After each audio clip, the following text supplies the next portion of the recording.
प्यारे बच्चों, आप सभी का हमारे चैनल पे बहुत बहुत स्वागत है। जितने भी विद्यार्थी 2025 बोर्ड परीक्षा में गणित का पेपर देने वाले हैं उनके लिए गणित का एक मोस्ट इंपोर्टेंट वीडियो लेकर आ चुका हूं। और बच्चों, इस वीडियो के माध्यम से मैं आप सभी को वो सारे क्वेश्चन करवाने वाला हूं जो कि बोर्ड परीक्षा के पेपर में बार बार रिपीट किए जाते हैं। इसलिए आप सभी से हम्बल रिक्वेस्ट है, इस पूरे वीडियो को शुरू से लेकर के एंड तक जरूर देख लेना। वीडियो को लाइक कर देना, शेयर कर देना, चैनल पर नए होंगे तो सब्सक्राइब कर देना। आइए बच्चों, बिना टाइम को वेस्ट किए क्वेश्चन की तरफ मूव करते हैं। और आप यहाँ पे देख सकते हैं, मैंने वो सभी क्वेश्चन यहाँ पे टेकअप कर दिया है जो कि टेकअप कर दिया है। प्यारे बच्चों, आप सभी का हमारे चैनल पे बहुत बहुत स्वागत है। जितने भी विद्यार्थी 2025 बोर्ड परीक्षा में गणित का पेपर देने वाले हैं उनके लिए गणित का एक इंपोर्टेंट वीडियो लेकर आ चुका हूं। और बच्चों, आज के इस वीडियो के माध्यम से मैं आप सभी को वो सारे क्वेश्चन बताने वाला हूं जो कि बोर्ड परीक्षा के पेपर में बार बार रिपीट किए जाते हैं। तो बच्चों, इस पूरे वीडियो को शुरू से लेकर के एंड तक जरूर देख लेना। वीडियो को लाइक कर देना, शेयर कर देना, चैनल पर नए होंगे तो सब्सक्राइब कर देना। आइए बच्चों, बिना टाइम को वेस्ट किए इस वीडियो को स्टार्ट करते हैं। और आप यहाँ पे नोटिस कर सकते हैं कि कितना इंपोर्टेंट ये क्वेश्चन है। कई बार पेपर में आ चुका है और अब की बार पेपर में सीधा सीधा आने वाला है। तो आइए बच्चों, इस क्वेश्चन को कैसे सॉल्व करेंगे जरा यहाँ पर ध्यान दीजिएगा। और मैं क्वेश्चन के साथ कंसेप्ट भी बताना चलूंगा, उस पर भी आप थोड़ा गौर करिएगा। ठीक है, हमारा क्वेश्चन कह रहा है कि दो संख्याओं का एचसीएफ। अच्छा, एचसीएफ मतलब मसा। तो दो संख्याओं के एचसीएफ 23 और एलसीएम मतलब कि लसा 1449 दे रखा है। इनमें से यदि एक संख्या 161 है तो दूसरी संख्या ज्ञात कीजिए। बहुत ही प्यारा क्वेश्चन है, कई बार पेपर में आ चुका है। तो भैया इसका एक ही कंसेप्ट है कि हमें पता है, हमें ये पता है भैया इसका सॉल्यूशन करेंगे तो सॉल्यूशन करने का तरीका क्या होता है। देखो, एक एग्जामिनर जो होता है भैया आपके तरीके जो होते हैं उसी पे जज कर लेगा कि आपको 70 नंबर में कितने नंबर देने होंगे। ऐसा बोला जाता है कि first impression is the last impression. आपको सवाल करने के क्या तरीके हैं, कौन कौन सा नियम अपना रहे हो, वही प्रोसेस दे करके आपको जज कर लेगा। तो भैया आपको सारे के सारे तरीके के साथ करना है और स्टेप बाय स्टेप करना है। ऐसा नहीं कैंसर ला तो धुआं धुआं करके, ऐसा नहीं है। ठीक है, तो हम यहाँ पे लिखेंगे भैया कि दो संख्याओं का हमें एचसीएफ दे रखा है। हमें एचसीएफ दे रखा है भाई कितना, 23 दे रखा है। हमारा एलसीएम दे रखा है कितना, एलसीएम हमारा दे रखा है 1449। ठीक है, और हमें एक संख्या दे रखा है, उसको मान लेते हैं पहली संख्या। ठीक है, पहली संख्या कितना दे रखा भैया, वो हमें दे रखा है 161। इतना हमें क्या करना है, हमें दूसरी संख्या निकालनी है। तो भैया हम यहां पे लिख देंगे दूसरी संख्या। ठीक है, चलो भाई, अब आ जाओ फार्मूला पे, कंसेप्ट पे। तो भैया दूसरी संख्या इस प्रकार से लिखेंगे। तो हम ये जानते हैं कि भैया लसा गुणे मसा, या हम ये बोल सकते हैं कि पहली संख्या, हम ये फार्मूला जानते हैं। यहां पे लिख देंगे हम फार्मूला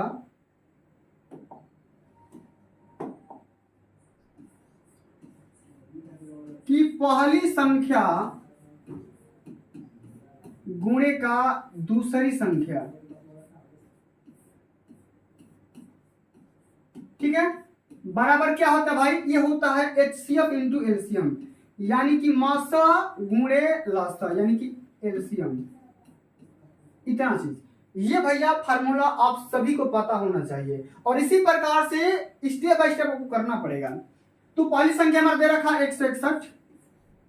ठीक है, पहली संख्या हमारा दे रखा 161। ठीक है ना, इतना चीज आइए भाई लिख लेते हैं। दूसरी संख्या आप मान लो x, या दूसरी संख्या को ऐसे ही छोड़ दो। ठीक है, इस प्रकार से मैंने मान लिया। और हमारा एचसीएफ यानी कि मासा दे रखा है 23 और गुणे का हमारा एलसीएम दे रखा है 1449। इसको यहां पे रखना। तो x का मान क्या आ जाएगा भाई? अब यहां से हम करेंगे तो 23 गुणे 1449 गुणे का 161, ये भैया 7 बार में काट देगा इसको। ठीक है, अब ये 7 से कटा दो तो कितने बार में कट जाएगा? 207 बार में कट जाएगा। 7 गुना के 14 और 2 अंक लेंगे तो 0 आ जाएगा, 7 7 49 यानी कि 207। तो हम ये बोल देंगे कि जो हमारी दूसरी संख्या x माने हैं उसका मान कितना आ जाएगा? 207। यही हमारा आंसर निकल करके आएगा। तो भैया आपने देखा कि कितना तरीका से इस क्वेश्चन को किया गया। अगर आप यही तरीका पेपर में अप्लाई करते हो, इंप्लीमेंट करते हो, तो भैया नंबर नहीं कटेंगे और अपने माँ बाप का सपना भी साकार कर सकते हो। ठीक है ना? तो यही तरीका अपनाना है। चलिए अब आगे बढ़ जाते हैं। अगला जो हमारा क्वेश्चन दे रखा है ये भी बहुत शानदार सा क्वेश्चन है। क्या है क्वेश्चन? ध्यान से समझते हैं। सारे क्वेश्चन को आराम आराम से सॉल्व करेंगे। कह रहा है कि दो क्रमागत धन सम संख्याएं ज्ञात कीजिए जिनके वर्गों का योगफल 340 है। ठीक है, कह रहे भाई दो क्रमागत। अच्छा, क्रमागत का मतलब बाय सीक्वेंस, मतलब सीक्वेंस से आने वाली, क्रम से आने वाली। तो हमें क्या करना है? कोई सम संख्या मान लेना है। तो आइए भाई करते हैं। सबसे पहले इसका सॉल्यूशन यहां पे लिखेंगे। माना पहली सम संख्या, अच्छा भैया मैंने मान लिया पहली सम संख्या x है, तो इसके बाद दूसरी सम संख्या क्या होगी जब वो क्रम से आएगी? तो ऑब्वियसली बात है x प्लस 2 आएगी। हम यहां लिख देंगे दूसरी सम संख्या। ठीक है ना? आराम आराम से सॉल्व करेंगे, कोई तेजी नहीं है, कोई जल्दीबाजी नहीं। x plus 2। अब हम क्वेश्चन की तरफ मूव करते हैं। क्वेश्चन हमारा कह रहा है जिनके वर्गों का योगफल, यहीं पे बच्चे डिस्टर्ब होते हैं। अब हम भाई कर देंगे यहाँ पे प्रश्नानुसार। प्रश्न जैसे हमारा बोल रहा है उसके अकॉर्डिंग हम चलेंगे। कह रहा है कि वर्गों का योगफल क्या हो जाएगा भाई? x का वर्ग कर दो प्लस में x प्लस 2 का वर्ग कर दो। वर्गों का योगफल हो गया ना? कितना है भाई? 340 है। इतना चीज। ठीक है, अब भैया हम करेंगे क्या? ध्यान सुनना मेरी बात को। इसको a प्लस बी के फॉर्म में, a प्लस बी का जो होल स्क्वायर होता है उसके फॉर्म में एक्सपांड कर देंगे, तोड़ देंगे, प्रसार करेंगे। तो ये कितना हो जाएगा भाई? ये कितना हो जाएगा? ये हो जाएगा एक्स स्क्वायर। अच्छा ये क्या होगा? इसको आप मान लो a, इसको मान लो b। तो क्या होता है? a square plus B square plus 2 into A into B होता है। तो क्या हो जाएगा भाई? ये हो जाएगा X square plus B square, मतलब ये हो जाएगा कितना? 2 का स्क्वायर करोगे तो 4 हो जाएगा, प्लस 2ab। अच्छा 2 इंटू 2 इंटू क्या हो जाएगा? x यानी 4x हो जाएगा, बराबर कितना हो जाएगा भाई? 340। इतना चीज। अब इसको सजातीय पद में करेंगे तो यहाँ पे एक्स स्क्वायर है, यहाँ भी एक्स स्क्वायर है, ये दोनों क्या हो जाएगा? जुट जाएंगे। हमारे क्या हो जाएगा? 2x स्क्वायर प्लस इसको इधर ला दो, क्या हो जाएगा? 4x। अब ये देखो प्लस आपका 4 है और ये बराबर में 340 है। इतना चीज। अब हम करते क्या है? इसको इधर लाओ भाई, तो क्या हो जाएगा? 2x square plus 4x। अच्छा ये इधर आएगा तो माइनस होगा और कितना हो जाएगा? 4 इसमें से घट जाएगा, कितना हो जाएगा?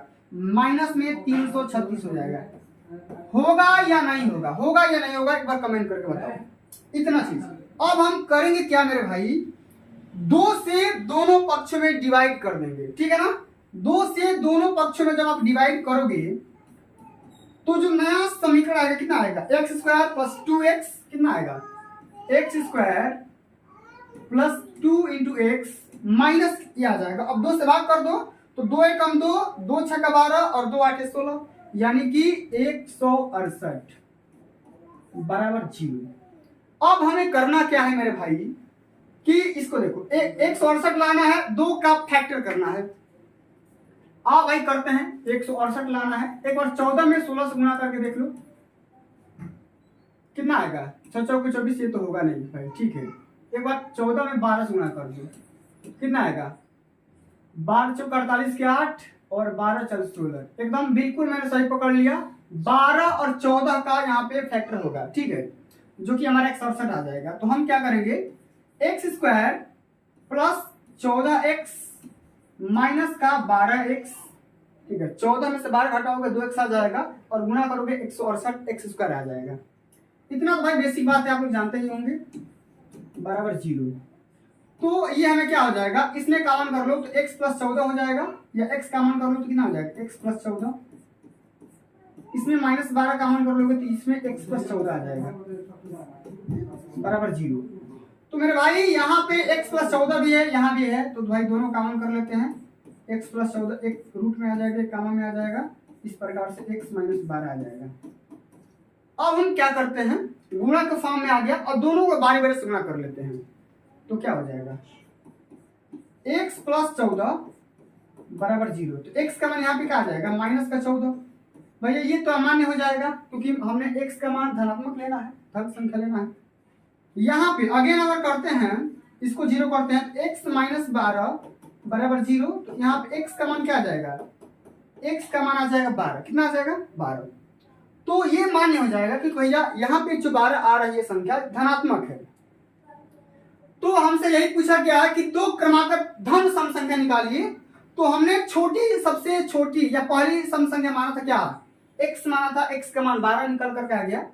x का मान कितना निकल करके आया, x का मान 12 आ गया। तो हम यहाँ पे लिख सकते हैं, पहली जो सम संख्या आएगी 12 आएगी और दूसरी जो आएगी 12 में 2 जोड़ देंगे कितना आ जाएगा 14। तो अगर हम बात करेंगे जो संख्याएं आएंगी वो कितनी कितनी आएंगी, एक तो 12 आएगी और दूसरा 14 आएगी। तो 12 और 14 आपका राइट आंसर हो जाएगा। तो भैया इसी प्रकार से आप सभी को इस वाले क्वेश्चन को भी अटेम्प्ट करना है, ठीक है।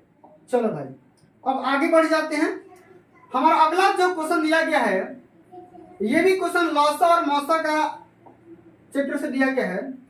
कह रहा है कि दिया गया है कि HCF, ठीक है, हमें HCF दे दिया गया है कितना का, 255 का और 867 का, 51 दिया गया है। एलसीएम दिया गया है 255 का और 867 का, एलसीएम निकालना है। तो मेरे प्यारे भाई मैंने आपको क्या बताया, इसको मान लो पहली संख्या, इसको मान लो पहली संख्या, इसको मान लो दूसरी संख्या, ठीक है। और यहाँ पे हमें HCF का मान दे रखा है, आपको करना क्या है, एलसीएम का मान निकालने हैं। तो मेरे भाई अभी मैंने जस्ट आपको क्या बताया कि पहली संख्या गुणे दूसरी संख्या बराबर क्या होता है, मसा गुणे लसा ही तो होता है। और भाई कर लेते हैं, तो हम यहाँ लिख लेते हैं पहली संख्या 255, दूसरी संख्या 867 867, ठीक है। हमारा मौसा दिया गया है भाई, मौसा दिया गया इसका 51, आपको लौसा निकालने हैं। आओ भाई लौसा निकाल लेते हैं। तो क्या हो जाएगा, हम जानते हैं कि जो हमारा फार्मूला होता है वो होता है पहली संख्या गुणे दूसरी संख्या, ठीक है ना, बराबर क्या होता है मौसा गुणे लौसा। ये तो आप जान चुके होंगे, पेपर में आया है क्वेश्चन इसलिए करवा रहा हूं, ठीक है। तो पहली संख्या क्या हो जाएगा 255, क्या हो जाएगा 255, दूसरी संख्या 867 867, मौसा दिया गया है 51, आपको लौसा निकाल लेना है, ठीक है। अब यहाँ पे देखो, यहाँ पे गुणा के फॉर्म में दिया है, इधर लाओ, ठीक है। तो ये यहीं से भी काट सकते हो, 5 बार में कट जाएगा ये वाला, ठीक है। अब 5 गुणे 8 6 7 कर दो, आपके लौसा का मान आ जाएगा। अच्छा लौसा बराबर क्या आ जाएगा भाई, पक्षांतर भी कर सकते हो, कोई दिक्कत नहीं। 5 से गुणा कर लो, 5 7 35 के 5, 5 6 30 3 33 और 5 8 40 और 3 43, यानी कि 4335 इसका राइट आंसर निकल करके आ जाएगा। इस प्रकार से उड़ाना है, ठीक है। चलिए आगे बढ़ जाए। चलो भाई अगला जो हमारा क्वेश्चन दिया गया है त्रिकोणमिति का क्वेश्चन है और सबसे ज्यादा इंपॉर्टेंट क्वेश्चन है, कई बार पेपर में आ चुका है क्वेश्चन, ध्यान से समझना। क्या कह रहा है क्वेश्चन कि यदि tan 2a is equal to tan cot a minus 18 degree, ठीक है, यहाँ पे कंडीशन दिया गया है कि tan 2a इतना के बराबर है जहां 2a न्यून कोण है तो a का मान क्या होगा। अच्छा, न्यून कोण किसे कहते हैं, कितने बच्चों को पता है, एक बार ईमानदारी से कमेंट में बताओ। तो न्यून कोण उसे कहते हैं जिसकी वैल्यू 0 डिग्री और 90 डिग्री के बीच में वेरी करती है, 0 से बड़ा और 90 से छोटा, उस कोण को हम क्या बोलेंगे, न्यून कोण बोलेंगे। तो a का जो मान आएगा भैया 0 से बड़ा आएगा और 90 से छोटा आएगा, ठीक है ना। इसलिए a की वैल्यू हमें ज्ञात करना है। आओ भाई निकालते हैं, सॉल्यूशन करते हैं, एक कदम बेसिक स्टाइल में समझेंगे। सबसे पहले जो हमारा कंडीशन दिया गया है tan 2a is equal to cot a minus 18 degree, ये तो हमारे क्वेश्चन में दिया गया है। तो भैया हमें क्या करना होगा, हम एक ही तरीका जानते हैं, क्या, या तो cot को tan में चेंज कर लीजिए और नहीं तो tan को cot में चेंज कर लीजिए, ठीक है ना। चलो भाई चेंज कर लेते हैं, tan को cot में बदलते हैं तो क्या हो जाएगा, यहाँ पे ये हो जाएगा आपका cot। अच्छा, आप लोग ये जानते हो ना कि tan 90 प्लस थीटा या 90 माइनस थीटा का जो त्रिकोणमितीय अनुपात होता है वो tan में चेंज हो जाता है, ठीक है ना। तो हम इसको लिख सकते हैं tan cot 90 माइनस, इसको थीटा मान लो, 2a को थीटा मान लो भाई, 2a को यानी कि 2 इंटू a, तो cot 90 माइनस थीटा बराबर क्या होता है, tan थीटा, थीटा यहाँ पे 2 चला जाएगा, कोई दिक्कत नहीं दिक्कत। अच्छा चलो भाई, और यहाँ पे इसको ऐसे छोड़ दो, a माइनस 18 डिग्री, इतना चीज। अब हम यहाँ पे देख पा रहे हैं कि दोनों पक्षों में cot cot समान है, तो कंपेयर कर देंगे तो cot cot कैंसिल आउट हो जाएगा। तो हमें मिलेगा क्या, हमें मिल जाएगा 90 degree minus 2a is equal to a minus 18 degree, इतना चीज मिल जाएगा। तो हम करते क्या है मेरे भाई, 2a को इधर फेंक दो और 18 को इधर लेकर तो क्या हो जाएगा, 2a प्लस में a बराबर क्या हो जाएगा मेरे भाई, ये भी आपका जुड़ जाएगा, 90 प्लस 18 हो जाएगा, ठीक है। इधर वाले को उधर कर दिए, उधर वाले को इधर कर दिए, क्या हो जाएगा, 3a बराबर क्या हो जाएगा भाई, ये 108 डिग्री हो जाएगा।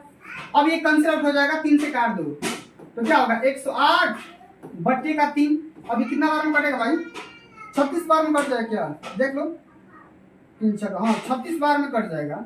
एक बार आपको चेक करना, एक क्या जो मान आएगा 36 डिग्री निकल करके आएगा, जो कि हम यहाँ पे देख भी पा रहे हैं, न्यून कोण है, 0 से बड़ा और 90 से छोटा आ रहा है, तो बिल्कुल हमारा ये राइट आंसर हो जाएगा, ठीक है।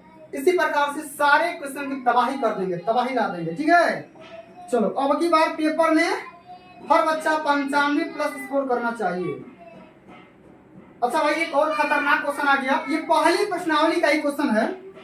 अगर हम बात करेंगे तो भाई प्रश्नावली 1.2 का ये क्वेश्चन है, 1.3 का क्वेश्चन है। आपको प्रूव करना है कि 5 माइनस √3 एक अपरिमेय संख्या है, आपको प्रूव करना है। कई बार हमने ऑलरेडी करवा भी रखा है, चलो भाई इसको भी निपटाते हैं। तो जब हमें ये पता करना होगा कि भाई ये परिमेय संख्या है कि अपरिमेय संख्या है, या सिद्ध करना है, दर्शाना है, तो जस्ट इसके उल्टा मान लेते हैं। क्या कर लेंगे, उल्टा मानेंगे, ठीक है ना, उल्टा मान लेते हैं। उल्टा हम ये मानेंगे कि मान लेंगे कि 5 माइनस कर्ण में 3 एक परिमेय संख्या है। क्या मान लेंगे, परिमेय संख्या है। लिखेंगे कि माना 5 माइनस कर्ण में 3 एक परिमेय संख्या है। अच्छा भैया, परिमेय संख्या जब मैंने अपोजिट में मान लिया तो परिमेय संख्या का कुछ कंडीशन होता है, मैं जानता हूं आप सभी को पता है। क्या होता है कंडीशन, कि ऐसी संख्याएं जिन्हें हम p बाई क्यू के रूप में व्यक्त कर सकते हैं, ठीक है, उसी को तो परिमेय संख्या बोलते हैं। तो हम इसको क्या कर सकते हैं, इसको हम लिख सकते हैं, देखो p बटे क्यू बराबर लिख सकते हैं 5 माइनस कर्ण में 3 यानी कि √3, इतना हम लिख सकते हैं। जहां p और q क्या है भाई, एक कंडीशन लिखना पड़ता है, p और q क्या है, पूर्णांक है, ठीक है, या सह संख्या भी लिख सकते हो, ठीक है, और सह संख्या है। अच्छा, सह संख्या हम यहाँ पे क्यों लिख रहे हैं मेरे भाई, क्योंकि इनका मौसा कितना आना चाहिए, 1 के बराबर कम से कम, इससे अधिक ही आना चाहिए। ठीक है, सआभाज्य संख्या है। तो भाई देखो P और Q अगर हम बात करेंगे तो परिमेय संख्या है जिसका मौसा कम से कम 1 तो आना ही चाहिए मेरे भाई। ठीक है, इतना ही। और जहां पे Q का मान कभी भी 0 नहीं होना चाहिए, ये भी कंडीशन होता है। ठीक है, चलो अब इसको पाठांतर कर लेते हैं। तो हम करेंगे क्या कि ये जो आपका √3 है इसको इधर लाओ। ठीक, इधर ला दिया, प्लस में हो गया। अब इस P/Q को उधर फेंक दो तो क्या होगा, 5 माइनस P/Q। इतना हो जाएगा कि नहीं हो जाएगा, मात्र 2 लाइन में सिद्ध करेंगे। ठीक है, अब यहाँ पे देखो करनी में 3 या √3, अब ये क्या हो जाएगा 5Q माइनस P, 5Q। ठीक है, माइनस P बटे में Q, इतना चीज। बच्चों एक आप बात बताइए कि जब P और Q पूर्णांक है या सअभाज्य संख्या है या परिमेय संख्या है, तो अगर हम 5Q अगर 5 से गुणा करेंगे उसमें तो वो भी तो परिमेय संख्या होगा। और जब इस परिमेय संख्या में से ये परिमेय संख्या घटाएंगे तो उसकी वैल्यू क्या आएगी, परिमेय संख्या ही आएगी। ऊपर वाला मान परिमेय संख्या हो गया और नीचे वाला तो ऑलरेडी परिमेय संख्या है। तो भैया अगर हम ये कह सकते हैं कि यह एक क्या है, यह एक जो दायां पक्ष हमें प्राप्त हो रहा है, दायां पक्ष क्या हो रहा है, परिमेय संख्या साबित हो रहा है हमारे कथन के हिसाब से। आप इस कथन को लिख भी सकते हो, ये परिमेय संख्या हो जाएगी। लेकिन हम इनफैक्ट ऑलरेडी भी प्रूफ कर चुके हैं कि ये जो √3 है ये अपरिमेय संख्या है। तो मेरे भाई बताओ कि √3 अपरिमेय संख्या और ये परिमेय संख्या, ये दोनों आपस में बराबर कैसे हो सकते हैं? ऑब्वियसली बात है नहीं हो पाएंगे। तो भैया हम ये लिखेंगे कि जो मैंने कथन लिया था वो मैंने सचमुच के गलती मान लिया था, और ये हमारे कथन का विरोधाभास भी हो रहा है कि भाई जो मैंने कथन माना था सही, उस कथन का विरोधाभास हो रहा है। यानी कहने का सेंस यहाँ ये है कि जो बात गलती आ रहा है वो तो रियल में सही है, वो तो रियल में सही है कि हाँ मेरे भाई 5 माइनस करनी में 3 एक अपरिमेय संख्या है। इसकी बात को यहाँ पे लिख दो, काम हो जाएगा। ठीक है, चलो भाई उम्मीद करता हूँ ये क्वेश्चन का लॉजिक समझ में आ गया होगा।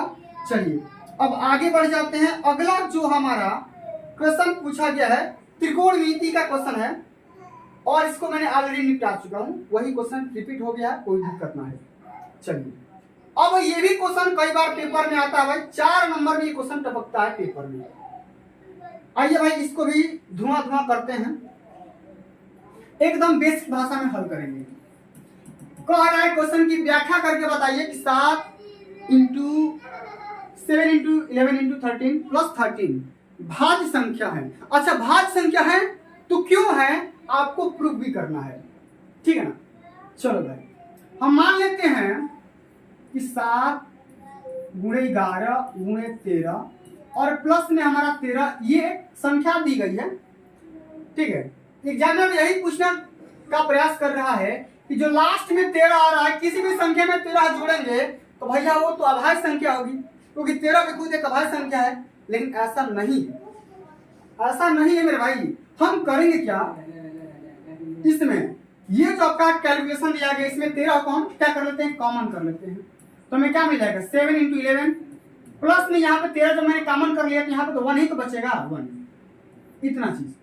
अब मेरे भाई करेंगे क्या, जरा ध्यान दीजिएगा। अब 7 में 11 से गुणा कर लेते हैं तो क्या आएगा 77 आ जाएगा, और प्लस हमारा 1 बच गया। अब हम इसको जोड़ लेते हैं, 13 घूमरे ये हो जाएगा 78। अब मेरे भाई अब मैं 78 का फैक्टर करूंगा, क्या फैक्टर कर दूंगा भाई, तो क्या होगा 13 गुणे 13 गुणे 2 गुणे 3, 13 × 6 = 78 होता है इस प्रकार से। तो अब हम यहाँ पे देख पा रहे हैं मेरे भाई, ये जो संख्या आई एक अभाज्य गुणनखंड आ गया। क्या आ गया मेरे भाई, अभाज्य गुणनखंड आ गया। अच्छा अभाज्य गुणनखंड उन्हीं संख्या का आता है जो संख्याएं पूर्ण रूप से भाज्य होती है, ठीक है ना, पूर्ण रूप से भाज्य होती है। तो कहने का सेंस यहाँ ये है ये जो संख्या आई इसको गुणा भी कर सकती हूँ। 13 का वर्ग होता है 169 इंटू 6। अब गुणा करा लो भाई, 6 9 54 के 4, ठीक है। और 16 छक्के कितना होता है 96, और 96 5 कितना होता है मेरे भाई 101। एक बार इसको चेक कर लेना, 1014। तो ये जो संख्या आई एक ऐसी संख्या हुई भाई, यही तो भाज्य संख्या हुई, भाज्य संख्या। एक और बात है, जिस संख्या के अंत में 2 4 6 8 आ रहा है वो तो ऑब्वियसली भाज्य संख्या होगी, जिसके फैक्टर 2 या 2 से अधिक भी होंगे, ठीक है ना। तो चलो इस प्रकार से सारे क्वेश्चन को सॉल्व करेंगे, ठीक है। उम्मीद करता हूं ये भी क्वेश्चन समझ में आ गया होगा। अब बढ़ जाते हैं नेक्स्ट क्वेश्चन की तरफ। अगला जो हमारा क्वेश्चन दिया गया है बहुत ही बेसिक क्वेश्चन है, ध्यान से समझते हैं। कह रहा है कि दो संख्याओं का अंतर 2 है। कोई दो संख्या है जिनका डिफरेंस 2 है, उनके वर्गों का योग 34 है, तो संख्याएं ज्ञात करिए। बहुत ही बेसिक सवाल है, पेपर में ये क्वेश्चन 4 नंबर में पूछा जाता है। तो भाई हम मान लेते हैं कि कोई संख्या छोटी बड़ी मान लो, x को बड़ी मान लो, y को छोटी मान लो, ठीक है। आप भाई कैसे सॉल्व करेंगे जरा ध्यान दीजिएगा। सबसे पहले इस लाइन को सॉल्व करेंगे। तो कोई दो संख्या मान लो x और y मान लो, इन दोनों का अंतर कितना आ रहा है 2। इसको आप इक्वेशन फर्स्ट मान लो। अब कह रहा है कि उनके वर्गों का योग, उनके वर्गों का योग, वर्ग मतलब है उनका वर्ग करो, पहले एक्स स्क्वायर करो फिर वाई स्क्वायर करो फिर बाद में जोड़ दो, वर्गों का योग हो गया। ये कितना आ गया 34 आ गया। इसको इक्वेशन सेकंड मान लो। अच्छा इसका यूज कहाँ पे है अब बताओ। इसका यूज है मेरे भाई, देखो हम करें क्या, x माइनस वाई का होल स्क्वायर कर लेंगे, ठीक है ना। x माइनस वाई का जब हम होल स्क्वायर करेंगे तो हमें क्या मिल जाएगा, X square plus Y square और माइनस में 2xy मिल जाएगा। हम सभी को पता है, बचपन से पढ़ते आ रहे हैं, क्लास 6 से पढ़ते आ रहे हैं, ठीक है। तो भाई इसका मान रख दो, जो मान दिया गया है x माइनस वाई का मान समीकरण 1 से कर दोगे 2 आ जाएगा, तो 2 का वर्ग और यहाँ पे देखो 34 रख दो भाई, माइनस में 2xy, ठीक है। इतना चीज। अब 2xy को इधर लाओ, 2xy को इधर लाओगे और 34 में से 4 घटा दो तो कितना आएगा 30 आ जाएगा।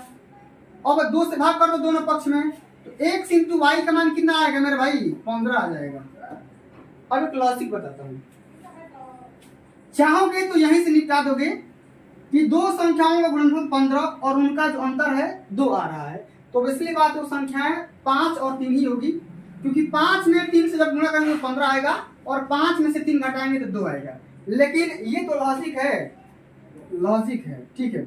हम इसको सॉल्व करके दिखाएंगे, पेपर में सॉल्व करना है भाई। चलो अब हम करेंगे क्या, इसका इक्वेशन थर्ड मान लो। अब हम करेंगे क्या, अब हम करेंगे x प्लस वाई निकालेंगे और x प्लस वाई का होल स्क्वायर करोगे क्या हो जाएगा X square plus Y square और प्लस में हो जाएगा 2 इंटू एक्स इंटू वाई, इतना चीज। अब हमें यहां से निकालना है x प्लस वाई का होल वर्ग। अब इसका मान दिया गया है 34 पुट कर दो और माइनस या प्लस 2xy का यहाँ पे देखो मान दिया गया 30, तो 30 यहाँ पे रख लो भाई, डायरेक्ट 30 रख लो, ठीक है। तो x प्लस वाई का मान कितना आ जाएगा स्क्वायर करके 64। अब दोनों पक्ष का रूट ले लो, वर्गमूल निकाल दो, x प्लस वाई वर्ग कितना आ जाएगा 8।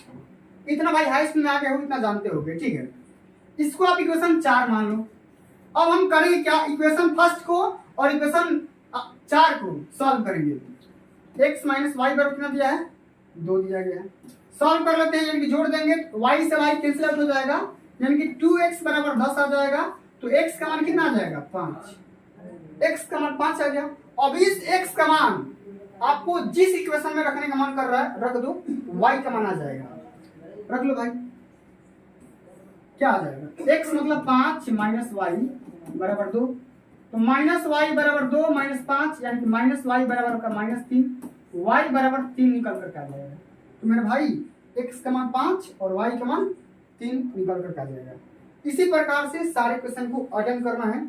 एक और क्वेश्चन को सॉल्व कर लेते हैं जो कि इंपॉर्टेंट क्वेश्चन है, कई बार पेपर में आ चुका है, ठीक है। उसके बाद से जितने सवाल बचेंगे अगले लेक्चर में करवा दूंगा, परेशान नहीं होना है, ठीक है। चलो, कह रहा है कि 2 अंकों से बनी एक संख्या एवं उसके अंकों को उलटने पर बनी संख्या का योगफल 66 है। ठीक है, तो यदि संख्या के अंकों का अंतर 2 है तो संख्या ज्ञात करिए। तो सबसे पहले मेरे भाई करेंगे क्या, हम मान लेंगे, अच्छा 2 अंक की संख्या है तो ऑब्वियसली बात उसमें इकाई का अंक भी होगा, दहाई का अंक भी होगा। तो सबसे पहले हम यही मानेंगे कि माना इकाई का अंक, इकाई का अंक क्या मान लो मेरे भाई, y मान लो, और दहाई का अंक आप x मान लो। तो जो हमारे पास अभिष्ट संख्या आएगी उसका मान क्या आ जाएगा, 10 इंटू एक्स प्लस वाई हो जाएगा, ये संख्या निकल कर आ जाएगी। अब हम करेंगे क्या, आगे बढ़ते हैं। तो संख्या के अंकों का योग, अच्छा अंक क्या है, एक x है एक तो y है, तो x प्लस वाई बराबर कितना दिया है, 2 दिया है, इतना चीज। ये तो हो गया कॉन्सेप्ट। अब प्रश्नानुसार अगर हम चलते हैं, ठीक है, लिख दो यहाँ पे प्रश्नानुसार, अकॉर्डिंग टू क्वेश्चन अगर हम मूव करते हैं तो कह रहा है कि 2 अंकों से बनी संख्या। अच्छा, ये जो संख्या बनी है उसके अंकों के उलटने पर बनी संख्या। अच्छा, इसका अगर हम पलट देंगे तो हमें संख्या क्या मिलेगी, 10y प्लस एक्स मिल जाएगी, ये संख्या मिल जाएगी। ठीक है, तो अगर इन दोनों संख्याओं को आपस में जोड़ते हैं तो हमें उसका योगफल कितना मिल रहा है, 66 मिल रहा है। आओ कर लेते हैं, सॉरी भाई, ठीक है, चारों तरफ लाइट पूरा एकदम है, ठीक है, परेशान मत होना, थोड़ा सा मिस्टेक होता रहता है। ठीक है, चलो, कह रहा है कि भाई 10x प्लस वाई ये संख्या हो गई, प्लस में 10y प्लस ये संख्या हो गई पलटने पर।